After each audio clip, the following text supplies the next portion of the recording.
सभी रचनाकारों, साहित्य प्रेमियों, सनातन प्रेमियों और सनातन प्रेमियों को साहित्यिक सचेतना की ओर से राय सिंह भंडारी द्वारा हार्दिक अभिनंदन। हम आपके सामने नित नई प्रस्तुति लेकर के उपस्थित होते हैं और आपके सामने सनातन धर्म और अद्वैत दर्शन के सिद्धांतों को प्रस्तुत करते हैं। आज के विषय को लेकर के हम उपस्थित हैं। आज का विषय है भाव पल्लवन करना, एक गद्य सृजन का भाव पल्लवन करना। ये हमारी विधा है और जो सूक्ति है वो है अन्न प्राणम चक्षु श्रोत्रम मनोवाच मिति। तो ये अर्थात अन्न प्राण नेत्र कान मन और वाणी, इन सब के माध्यम से ही जीवन की अनुभूति और ज्ञान की अभिव्यक्ति होती है।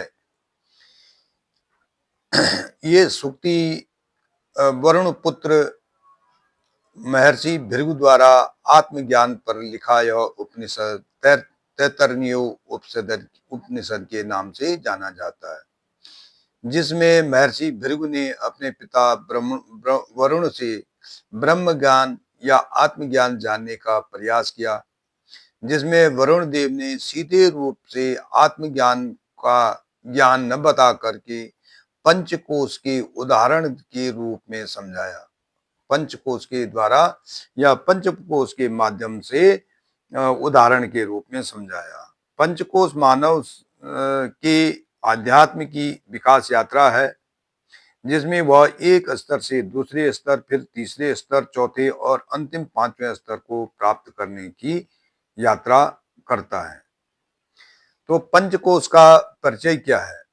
तो पंचकोश वरुण देव ने महर्षि भृगु को तन से अन्नमय कोश, मन से मनोनय कोश, हृदय से प्राणमय कोश, आत्मा से विज्ञानमय कोश और परमात्मा अर्थात ब्रह्म से आनंदमय कोश को के ज्ञान को दिया। तन मन प्राण आत्मा और परमात्मा को एक के बाद एक को जानने के बाद ही ब्रह्म ज्ञान से सच्चे आनंद की प्राप्ति हो सकती है। अब सूक्ति के अनुसार जो है आता है अन्न। अन्न का पंचकोश से संबंध क्या है या ज्ञान से क्या संबंध है? ये सूक्ति का ये एक कहावत है, जैसा खाए अन्न वैसा होगा मन। अर्थात व्यक्ति के मन की दशा उसके आहार की शैली पर निर्भर करता है। व्यक्ति यदि मांसाहारी है तो तुरंत क्रोध, हिंसा आदि तामसिक गुणों से लिप्त रहता है, क्योंकि तामसिक भोजन कभी सात्विक विचार नहीं दे सकता। उसी प्रकार से व्यक्ति अगर शाकाहारी है तो उसके अंदर सहयोग, परस्पर भावना और प्रेम अधिक रहता है, अधिक की भावना रहती है। तो मन का पंचकोश से संबंध। दूसरा है कि तन अन्न तो हो गया, और मन का क्या पंचकोश से संबंध है या ज्ञान से क्या संबंध है? तन की विकास यात्रा का अगला पड़ाव मन है। अन्न से जो भी प्राप्त ऊर्जा होती है वह सदकर्म में निहित होती है। सदकर्म करके व्यक्ति मन को सद्ज्ञान में लगाता है।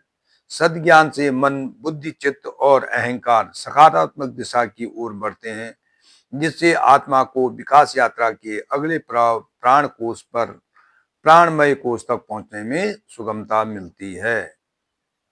अब आ जाता है प्राण और पंचकोश से संबंध। अन्न से जब तन का विकास होता है तो उसका प्रभाव निसंदेह मन पर भी पड़ता है। मन के उन्हीं विचारों का प्रभाव फिर प्राण पर भी पड़ता है। यदि किसी परिवार में सात्विक भोजन बनता है तो सदस्य भी सदा सकारात्मक सोच वाले होते हैं और हृदय में करुणा, परोपकार, दया, सेवा भाव आता है। ये सद्भाव रहते हैं। इस प्रकार यही सद्भाव प्राण में विद्यमान रहते हैं तो आत्मा को सद्विवेक मिलता है। वाणी, नेत्र और कान इंद्रियों का पंचकोश के ज्ञान से संबंध। पंच तन मात्राएं शब्द वाणी के द्वारा, रूप नेत्रों के द्वारा, स्पर्श चर्म के द्वारा, रस जीवा और गंध नासिका के द्वारा ग्रहण किए जाते हैं।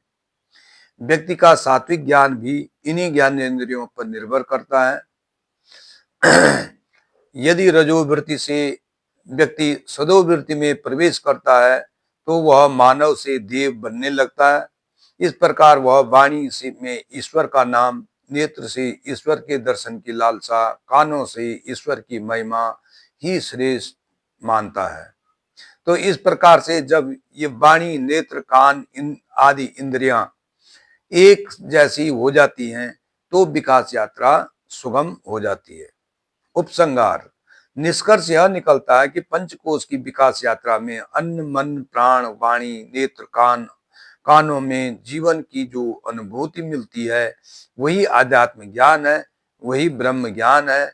और यही पंचकोशों का उद्देश्य है कि तन से, मन से, प्राण से, इन्हीं तीनों से आत्मा और इन चारों के सात्विक दिशा में चलने से परमात्मा की प्राप्ति होती है, जो कि जीवन का लक्ष्य है। धन्यवाद। राय सिंह भंडारी, गुड़गांव।